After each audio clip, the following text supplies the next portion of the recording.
وہ کیا کیا لکھ سکتے تھے اس کے بارے میں بتایا گیا ہے۔ وہ بیک وقت انشا پرداز، سوانح نگار، مورخ، نقاد، صحافی، سیرت نگار، محقق، مکتوب نگار، شاعر، مضمون نویس اور سفر نامہ نگار ہیں۔ یہ 5 نمبر کا کوشچن آ سکتا ہے۔ کائنڈلی میرے چینل کو لائک اور سبسکرائب ضرور کیجیے گا۔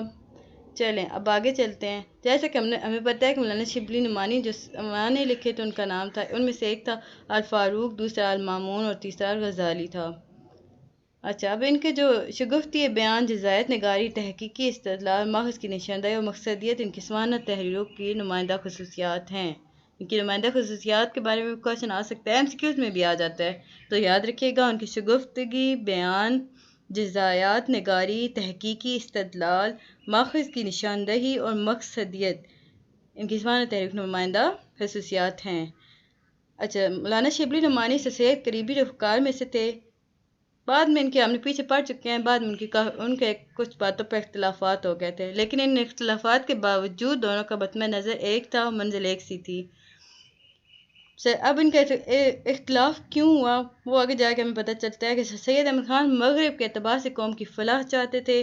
سر سید اپنے ماضی کی طرف نہیں جھانکنا چاہتے تھے، بلکہ ان کے نزدیک یہ ضروری تھا کہ مسلمان اب بیدار ہونا چاہیے۔ اگر ان مسلمان اپنا کھویا ہوا مقام حاصل کرنا چاہیں تو انہیں مغرب کی طرف دیکھنا ہوگا، یہ سر سید کہتے تھے۔ لیکن شبلی ان سے الگ تھے، وہ چاہتے تھے کہ مسلمان دیکھیں کہ تاریخ اسلام میں کیا ہوا ہے، وہ اپنی کامیابی اور کامرانی تاریخ اسلام میں تلاش کرے۔ اس لیے ان دونوں کے درمیان ناراضگی ہو گئی، وہ الگ ہو گئے۔ اچھا، اب سب امپورٹنٹ MCQs ہے۔ علی گڑھ تحریک کے ذریعے مضمون نویسی کا آغاز ہوا۔ مضمون نویسی کا آغاز کہاں سے ہوا؟ تو یاد رکھیے گا علی گڑھ تحریک کے ذریعے۔ مضمون کے حوالے سے سر سید کا نام آتا ہے۔ سب سے پہلا مضمون کس نے لکھا یا مضمون کے اندر خدمات کس کی ہیں سب سے زیادہ؟ تو یاد رکھیے گا سر سید کا، شبلی نعمانی کا نہیں، سر سید کا مضمون آتا ہے۔ پہلی تنقیدی کتاب کس نے لکھی؟ MCQs ریلیٹڈ یہ کافی امپورٹنٹ ہے، تو یاد رکھیے گا پہلی تنقیدی کتاب حالی نے لکھی تھی۔ سب سے پہلے ہمیں آب حیات نظر آتی ہے جو کہ آزاد کی تصنیف ہے۔ آب حیات بک کا نام ہے اور آزاد اس کے مصنف کا نام ہے۔ اگر سوانح نگاری کی بات کی جائے تو مولانا الطاف حسین حالی کی حیات سعدی بہت اہم ہے۔ اب پہلے ہمیں مضمون پہ آئے ہیں، پھر ہمیں دوبارہ آ کے ایک بک نظر آتی ہے آب حیات، تاریخ کی بات کریں تو۔ پھر سوانح نگاری کی بات کی جائے تو مولانا الطاف حسین حالی کی حیات سعدی بہت اہم ہے۔ اس کے بعد ہمیں کہتے ہیں شبلی نے کیا جو کام شبلی نے کیا وہ ان سے پہلے آزاد اور حالی جیسے لوگ نہیں کر سکے، یعنی جتنے اچھا کام شبلی نے کیا ان سے پہلے مولانا حالی اور آزاد جیسے لوگ نہیں کر سکے، یہاں یہ بتایا گیا ہے۔ لیکن اس کا یہ مطلب نہیں ہے کہ حالی اور آزاد نے کوئی خاص کام کیا، ان کی عظمت مبتدی یعنی پہلے ہونے میں تو ہے، لیکن اس فن کو صحیح طور پر آسمان کی بلندیوں پر پہنچانے کا کام شبلی نے کیا۔ حامد حسن قادری داستان تاریخ اردو میں لکھتے ہیں۔ اصول تذکرہ شعراء سب سے پہلے آزاد نے لکھا، جامع سیرت سب سے پہلے حالی نے مرتب کی۔ یاد رکھیے گا اصول تذکرہ شعراء سب سے پہلے آزاد نے لکھا تھا، جامع سیرت سب سے پہلے حالی نے مرتب کی۔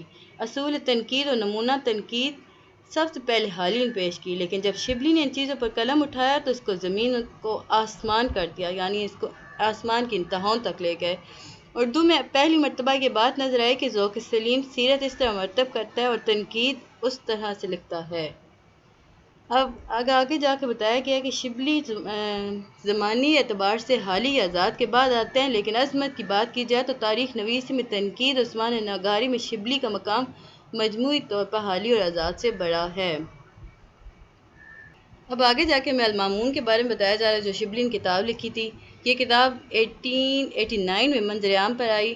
پہلی بار جب یہ اشاعت ہوئی تو ہاتھوں ہاتھ لی گئی اور اگلے سال اسے دوبارہ شائع کیا گیا۔ یہ خلیفہ مامون رشید کی سوانح عمری ہے۔ اسے شبلی نعمانی 2 حصوں میں تقسیم کیا۔ اچھا، یاد رکھیے گا شبلی نعمانی جتنے سوانح لکھے ہیں انہیں 2 حصوں میں تقسیم کیا گیا ہے۔ پہلے حصے میں انہوں نے جس کے بارے میں لکھی ہے سوانح، ان کے رہائی، ان کی پیدائش، ان کا حسب نسب سب کچھ لکھا ہے۔ دوسرے حصے میں شبلی ہمیں بتاتا ہے کہ مامون رشید کا نظام سلطنت کیا تھا، ان سارے لوگوں جن کے انہوں نے سوانح لکھے انہوں نے فتوحات کیا کی تھی۔ MCQ ریلیٹڈ ہے، شبلی خود کون تھے؟ حنفی تھے۔ انہوں نے ابو حنیفہ پر کتاب لکھی تھی، امام ابو حنیفہ پر، سیرت النعمان نام تھا اس بک کا، 1893 میں شائع ہوئی تھی۔ ان کا شبلی نعمانی کے جتنے بھی ہیں وہ دوسرے حصے کافی مشہور ہوئے ہیں۔ آئی ہوپ آپ کو پسند آئے ہوگا، ملتے ہیں